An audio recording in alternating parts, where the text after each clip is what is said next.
بسم اللہ الرحمن الرحیم۔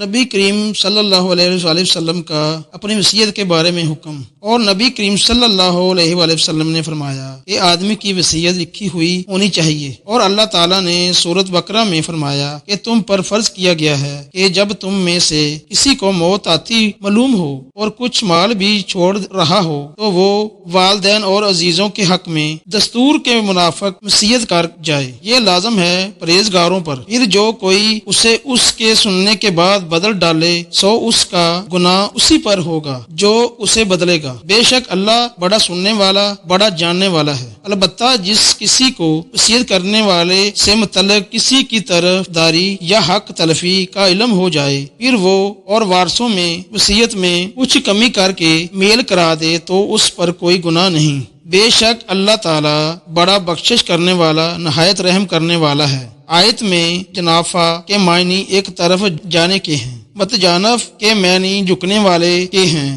اور ان سے رسول اللہ صلی اللہ علیہ وآلہ وسلم کی نسبتی بھائی عمرو بن حارث رضی اللہ تعالی عنہ نے، جو جویریہ بن حارث رضی اللہ تعالی عنہ ام المومنین کے بھائی ہیں، بیان کیا کہ رسول اللہ صلی اللہ علیہ وآلہ وسلم نے اپنی وفات کے بعد سوائے اپنے سفید خچر، اپنے ہتھیار اور اپنی زمین کے جسے آپ صلی اللہ علیہ وآلہ وسلم وقف کر گئے تھے، نہ کوئی درہم چھوڑا تھا، نہ دینار، نہ غلام، نہ باندی اور نہ کوئی چیز۔ اگر میری یہ ویڈیو اچھی لگی ہو تو میری ویڈیو کو لائک اینڈ شیئر لازمی کریں، اور میرے چینل کو سبسکرائب لازمی کر دیا کریں۔ شکریہ۔